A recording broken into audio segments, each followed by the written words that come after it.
नमस्कार। TYBA Hindi generic semester 6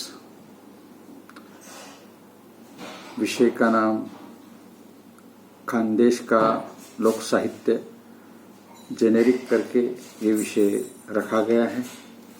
इसके पूर्व वीडियो में हम लोगों ने इकाई नंबर 2 के बारे में चर्चा की है। अब इस जेनेरिक विषय के इकाई नंबर 3 जो है और सेमेस्टर 6 जो है इसके बारे में चर्चा करते हैं। इकाई नंबर 3 का शीर्षक है कि खानदेश की प्रमुख बोलियों का प्रतिनिधि साहित्य। इसमें लोकनाट्य और लोकोत्सव का अध्ययन हम लोगों को करना है।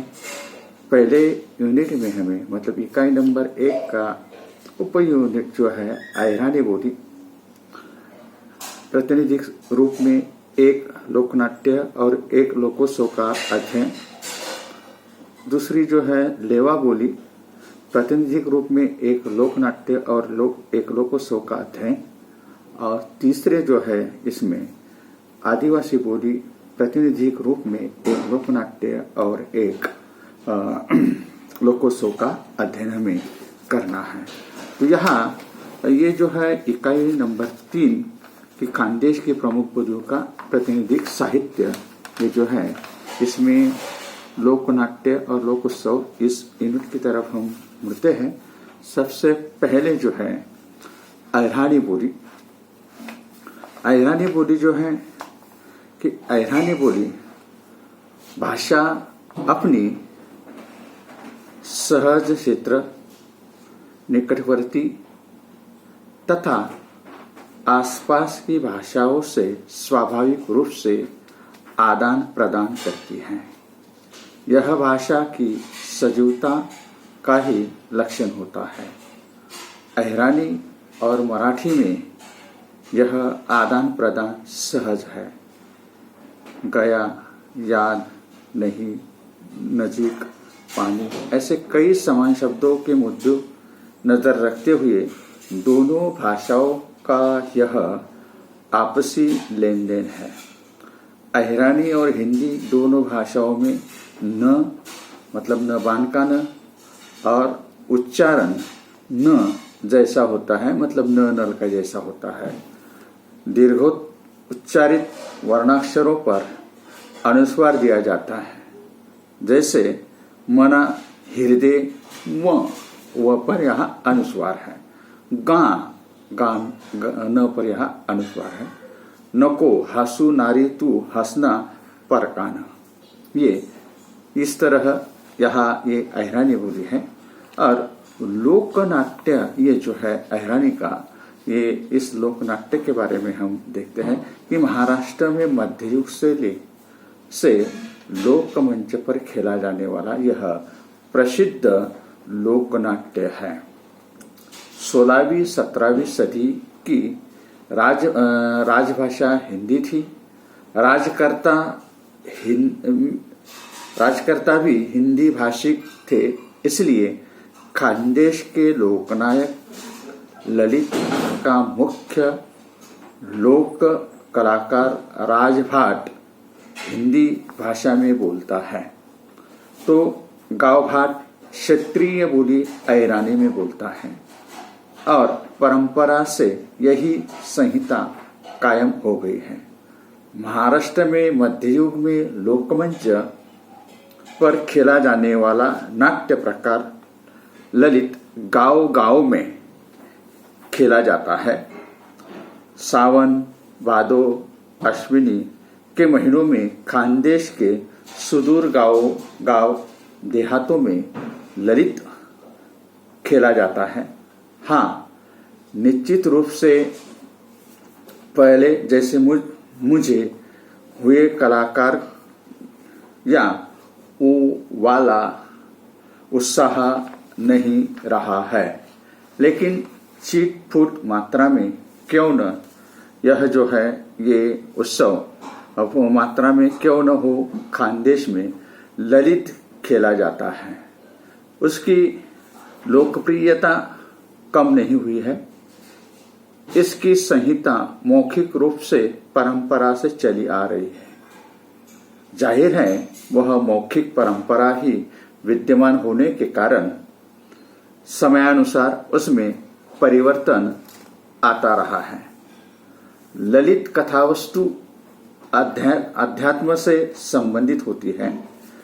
यह खास करके गांव में मेला, नवरात्र आदि अवसरों पर खेले जाते हैं।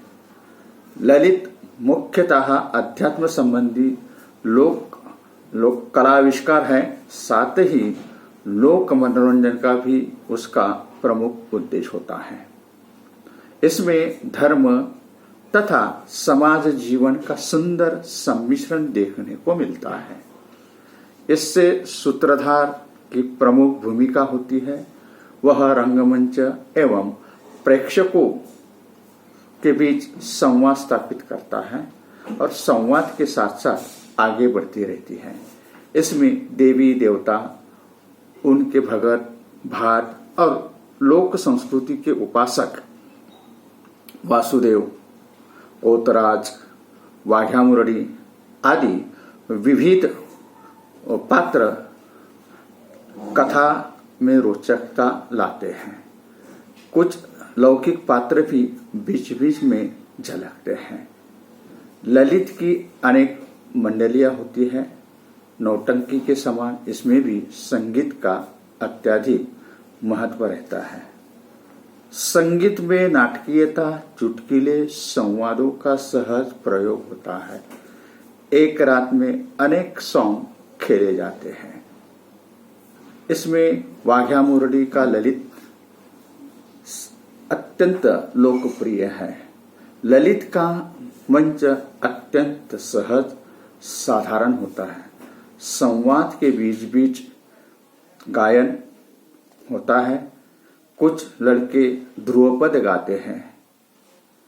इसके बाद गणेश वंदना होती है। सूत्रधार, विदूषक बीच बीच में हंसी मजाक करते हैं। पात्रों की वेशभूषा सादी सरल होती है। अंगरखा, सलवार, पगड़ी, दुपट्टा, हाथ में छड़ी, कमर में पट्टा होता है। विदूषक पैरों में घुंघरू, सर पर ऊंची टोपी, सलवार, माथे पर टीका लगाता है। हास्य प्रधान शैली का इसमें प्रयोग किया जाता है। आध्यात्मिक विषय वाले आख्यान हल्के फुल्के तरीके से खेले जाते हैं। मराठी से संत एकनाथ ने अनेक विषयों पर भारूड लिखे हैं, जिसमें कई ललित के द्वारा प्रयोग में लाए गए हैं।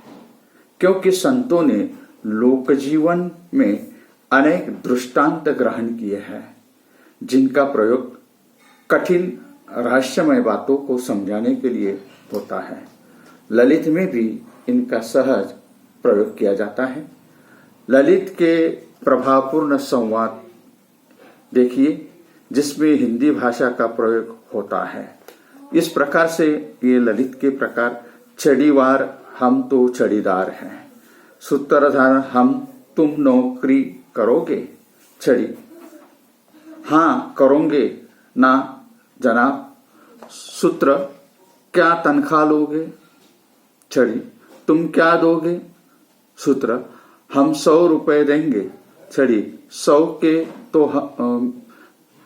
तो मैं पान लगते हैं। मतलब 100 के तो हमें पान लगते हैं।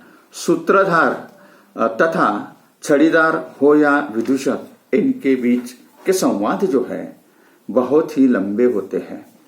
इसमें शुरू में गांव भाट पहले मराठी में बोलता है और बाद में वह सीधे ऐरानी में बोलने के लिए लग जाता है। तो यहाँ इस तरह से ये लोक नाट्य जो है और लोक कथा जो है यह इस तरह बताई जाती है। इसके बाद में यहाँ आती है लोकोत्सव। लोकोत्सव यानी खानदेश की प्रमुख आराध्य दैवत सावन के महीने में प्रथम रविवार को खानदेश का प्रसिद्ध त्योहार कानबाई नारोट मनाया जाता है। कानबाई केवल खानदेश में ही पूजी जाती है।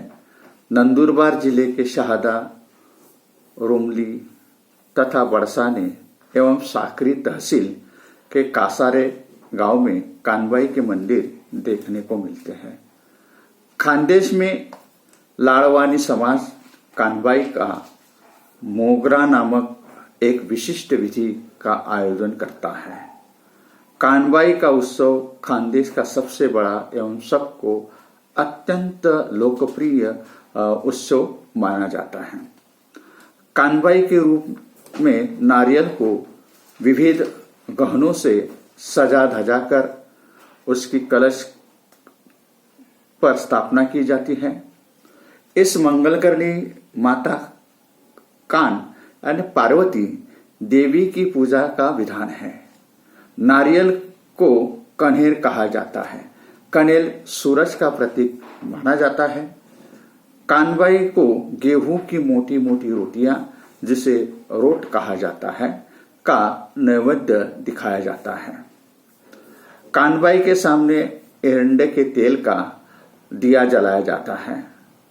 वह अखंड ज्योत रात भर जलती रहती है। इस उत्सव के अवसर पर घर के सभी सगे संबंधी जमा होते हैं। चारों ओर हर्ष उल्लास, मस्ती मस्करी, हंसी मजाक का वातावरण होता है और हंसी मजाक का वातावरण होता है और हंसी मजाक का वातावरण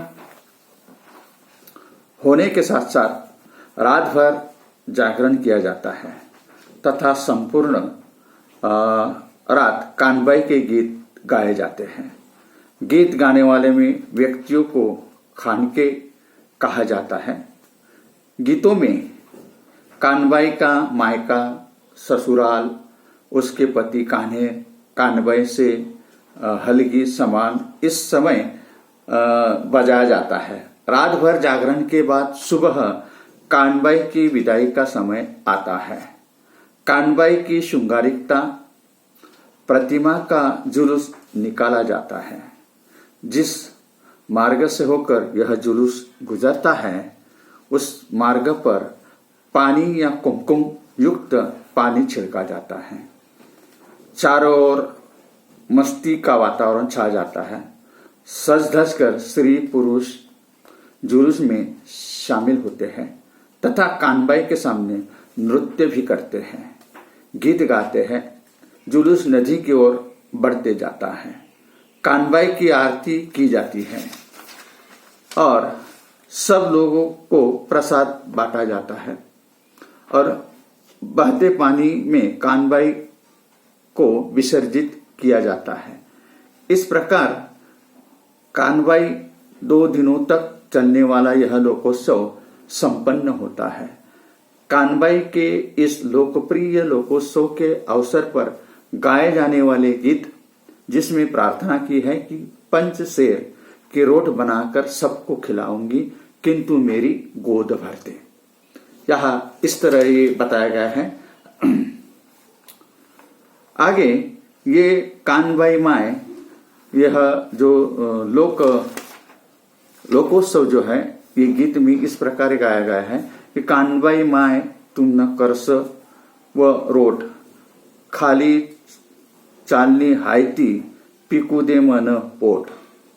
आज कानबाई ना येवा 5 शेर ना रोट करू, डिकरा खोकरा जेवाडू, गोमती रे घर सारू। यानी अर्थात कानबाई माँ तेरे बनाऊंगी मैं रोट, पूरी जिंदगी बीत गई मेरी भर दे ना गोद।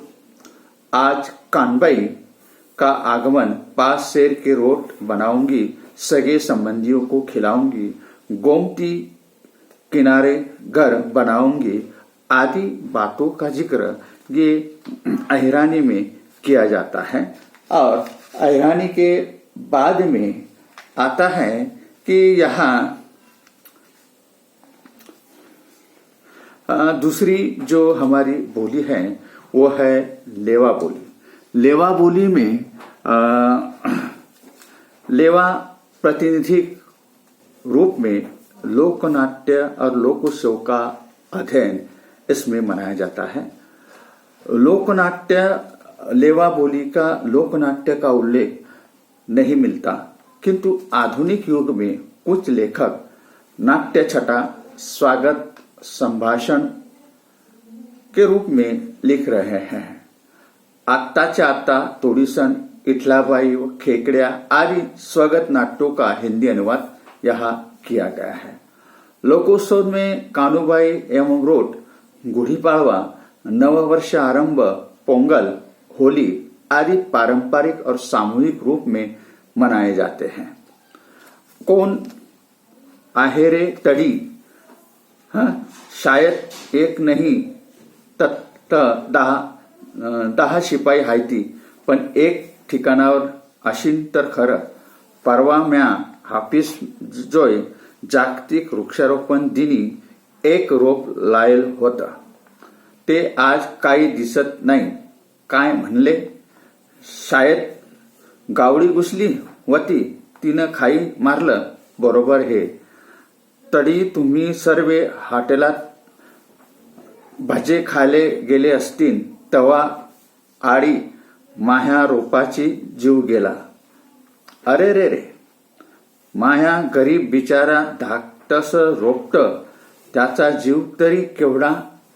त्याच्या जीवाले काय वाटलं असेल, त्याच्या आत्म्याले किती दुःख झालं असेल। त्याच्या अन मधीन ज्यानं त माह्या कायची पिटवून गेले रे बाप्पा। त्यानं धाकल्या रोपाले श्रद्धांजली तर व्हावी, म्हणजे त्याच्या आत्म्याले शांती भेटेल। कोण आहे रे तठी त्या पिटीच्या सरायले शिट्टी वाजवायले सांग। पोरायले गोया कर अन ग्राउंडवर श्रद्धांजली दिली का म्हणा। शालेय आज सुट्टी दिली ते जाहीर करायले सांग। त्यातलेही इवल्याशा रोपाचं मधीच मऱ्याचं एवढंच दुःख नको का दाखायले पाहिजे। अभ्यास काय आज नाही तर कालदिबी पुरा होईल, पण रोपाच्या काळजाच्या भावना नको का जापले पाहिजे। आता तर साने गुरुजी असत्या तर त्याही मनाले कितला पी पडला असता। आपल्या कवड्या मनात या हळव्या भावना इसरून कसं बरं चालेल। माझं मन कसं गदगदीसन आलाय। हे मनाचा उमिया दाबी टाकायचं मी ठरवलंय। म्या हृदय फुटीन निघीन। भावना मोकळ्या व्हायला पाहिजे। हे देवबा, या लोकायले काहीनी झाडाचं पान फुलतई बी जीव राहतो देवा, यायले माफ कर। हा फोन कावाचा वाजी राहिलाय कोणाचा हे पाहू बरं। हॅलो, कोण बोली राहिलं? चेअरमन साहेब, बोला काय म्हणता? आपल्या शाळेले देणगीदार मिळालाय अन तो प्रवेशद्वार भी बांधून द्याय राहिलाय। वाह, गहरा चांगला योग। काय म्हणता? प्रवेशद्वार बांधले? त्या निंबाच्या झाडाची अडचण येईन। अहो साहेब, त्यात काय मोठं? याहो, तुमची अडचण मी सोडवतो। झाड आत्ताच्या आत्ता तोडीसन भुईसपाट करायला लावतो, मग तर झालं। तो ये इस तरह से ये लोकनाट्य था। आत्ताच्या आत्ता तोड़ीसन, मतलब इसका हिंदी अनुवाद अगर हम देखें तो इस तरह से होता है। हिंदी में अनुवाद, अभी तोड़ता हूं पेड़। कौन है रे वहां? स्कूल में एक नहीं 10 चपरासी है। एक भी ठिकाने पर हो तभी ना। परसों मेरे ऑफिस के पास वैश्विक वृक्षारोपण दिन के निमित्त एक पौधा रोप था, किंतु आज वह दिखाई नहीं देता है। क्या कह रहे हो? स्कूल में गाय घुस गई थी, शायद वह खा गई होगी। क्या यह ठीक है? तुम सभी होटल में भजिया खाने गए होंगे, तभी यह उस बेचारे पौधे की जान चली गई।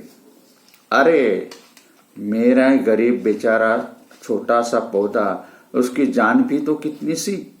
उसे क्या लगा होगा, उसके दिल पर क्या गुजरी होगी, उसे कितना दुख हुआ होगा। उसके ऐसे अचानक जाने से मेरा दिल भर आया। उस छोटे से पौधे को श्रद्धांजलि तो समर्पित करे तो उसकी आत्मा को शांति मिलेगी। कौन है रे उधर? पीटी के अध्यापक को सीटी बजाने के लिए कहो, लड़कों को इकट्ठा करो, कहो कि मैदान पर ग्राउंड पर श्रद्धांजलि देनी है और स्कूल को छुट्टी देने के लिए भी बता दो। इस छोटे से पौधे की अचानक मृत्यु के कारण दुख तो दिखाना ही चाहिए। पढ़ाई क्या आज नहीं तो कल पूरी होगी, किंतु पौधे के दिल की भावना को संभालना चाहिए। आज अगर साने गुरुजी जीवित होते तो उनके दिल को कितनी पीड़ा होती। आज अगर अपने भावुक दिल में उसकी कोमल भावनाएं भुलाना क्या ठीक है? मेरा मन कितना भर आया है। मन की ये सारी भावनाएं अगर दबाई रखी तो न जाने मेरा हृदय टूट जाएगा।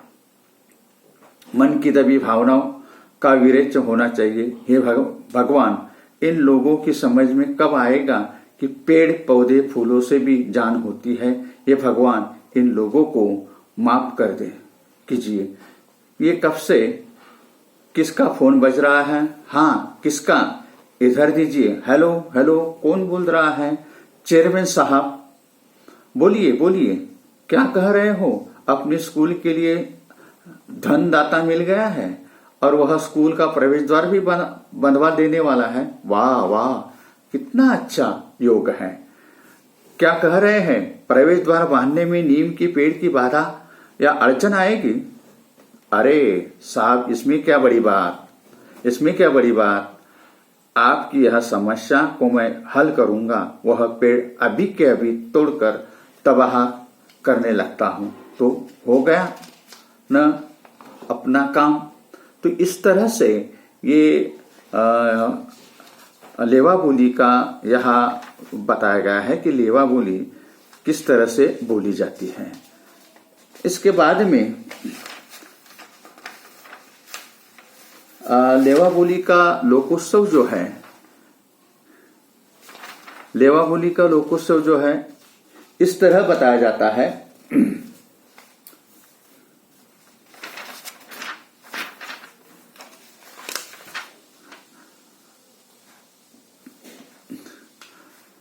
लेवा बोली का ये खानदेश के किसानों का सबसे महत्वपूर्ण अगर कोई त्योहार है तो वो किसान जो होते हैं, क्योंकि भारत यह कृषि प्रधान देश है और सारी खेती जो है बैल के आधार पर या बैल से ही सारे खेती के काम करवाए जाते हैं और उनके प्रीत्यर्थ उनको एक दिन आराम देने के लिए ये पोंगल जो है, ऋण निभाने के लिए ये जो है ये यहाँ पोंगल का त्योहार मनाया जाता है। यानी हमारी संस्कृति में भी कहा गया है कि प्राणियों पर दया करनी चाहिए, प्रेम करना चाहिए। तो ये किस तरह से पोंगल का लोकोत्सव जो है ये बताया जाता है लेवा पाटीदार लेवा बोली में।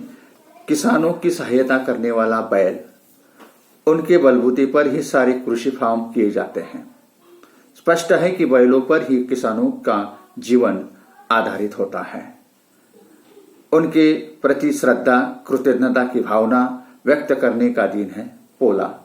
पोला साल भर में एक दिन बैलों को पूरा दिन आराम करने के लिए दिया जाता है।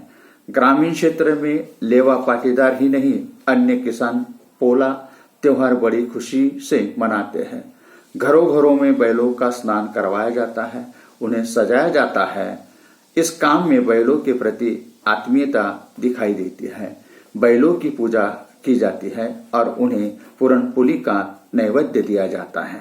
इस तरह ये पोंगल जो है लोकोत्सव, ये लोकोत्सव मनाया जाता है। यह इस प्रकार इसका गीत बताया। निम्न गीत में यह भाव स्पष्ट है कि काळे नागर वखर नाही कष्टाले गणती, पीक शेतकऱ्या हाती याच्या जीवावर शेती, उठ उठ उठ उठ बहनाई चुले पेटवा पेटवा, आज बैलाले निवद पूर्णाच्या पोया ठेवा। बैल खींचते हेगा और हल उनकी मेहनत अमोल, फसल किसानों के हाथ इनके बलबूते पर खेती, कहती है बहना आई उठो उठो चूल्हे जलाओ जलाओ, आज नैवेद्य बैलों को पूरन की पोली दिखाओ। मनुष्य यह उत्सव प्रिय प्राणी है। सभी जाति धर्म के लोग अपने अपने क्षेत्र में परंपरागत रूप से यह उत्सव मनाते हैं। यहाँ अगर हम देखें तो दूसरा लोकोत्सव ये है कि यह नव वर्ष आरंभ में चैत्र महीने के प्रतिपदा अर्थात पहली तिथि को नव वर्ष यानी मराठी नव वर्ष मनाया जाता है। नए वर्ष में सभी लोग ने एक दूसरे से स्नेह प्रेम बढ़ाना चाहिए, राग द्वेष अहंकार त्याग करना चाहिए। बहिणाबाई चौधरी ने कहा हुआ है की गुढी पाडव्याचा सण आता उभारा रे गुढी, नव्या वर्षाचं दिन 16 मनातली अठी। नव वर्ष आरंभ के दिन गांव शहर में हिंदू समाज के लेवा समाज के लोग अपने अपने घर पर पाड़वा का त्योहार मनाते हैं। गांव में सुबह सुबह हरिजन राधी द्वारा आंगन को झाड़ू लगाकर साफ सुथरा किया जाता है। पूरा घर गोबर से पोता जाता है। फिर एक लकड़ी या बांस के ऊपर नई कोरी साड़ी पहनाकर एक लोटा उल्टा रखा जाता है। नीम के पत्ते, फूलों का हार, शक्कर से बनाए हुए हार, कंगन लगाकर गुड़ी खड़ी की जाती है। घर में मिष्टान्न बनाया जाता है। गुड़ी को दोपहर में घर में बनाए गए भोजन का नैवेद्य दिखाकर ही परिवार के सदस्य भोजन करते हैं। शाम को सूरज डूबने के पहले गुड़ी को उतारा जाता है। नव चैतन्य का यह त्योहार शहरों में थोड़ा अलग प्रकार से मनाया जाता है। राम पहर के में घर परिवार के सभी काम हो चुके हैं, किंतु कुछ लोग अब तक पथारी पर लुटके रहे हैं। उन्हें बहनाबाई निम्न गीतों द्वारा संदेश दे रहे हैं। अरे उठा झाडा अंगण, गुढी पाडव्याचा सण, आता अंगण झाडूनी गेली राधा माहेरीन, कसे पडले घोरात असे निश्चयाला वाणी, हा हा म्हणता गेला रे राम पहार निघोनी। यानी यहाँ बहनाबाई इस कविता का नववर्ष का कविता का हिंदी अनुवाद इस तरह बताया जा सकता है कि अरे उठो उठो हाथ पैर झटको, गुड़ी पाड़वे का त्योहार, अभी अभी हरिधन राधी आंगन साफ करके गई है, तुम खर्राटे भर रहे हो, अब बड़े बेफिक्र होकर अरे अरे करते रहते हैं, निकल गए रे राम प्रहार, यानी दिन पूरा ढल गया है। उत्सव मनाने के साथ साथ जीवन उपयोगी संदेश इस गीत द्वारा दिया गया है। यह बात सच है कि मनुष्य अगर अपना आलस्य छोड़कर काम पर लगे तो उसका विकास निश्चित होता है। और भी बहुत सारे लोकोत्सव हैं जिसमें रोटोत्सव है, मुंजोबा है, खंडोबा है, और इस तरह से ये पहली जो है अहिरानी और दूसरी अहिरानी बोली और दूसरी जो है लेवा बोली, इन दोनों के हम लोगों ने नाट्य, लोकनाट्य और लोक उत्सव देखे। यहाँ पर हम रुकते हैं और अगली एक जो हमारा पॉइंट बचा है, तीसरी इकाई, उप इकाई तीसरी में की तीसरी, इसमें आदिवासी बोली के बारे में हम स्वतंत्र रूप से अगले व्याख्यान में मिलेंगे। तब तक के लिए यहाँ पर रुकते हैं और अगले व्याख्यान में मिलते हैं। जेनेरिक यानी लोक खानदेश का लोक साहित्य इस विषय में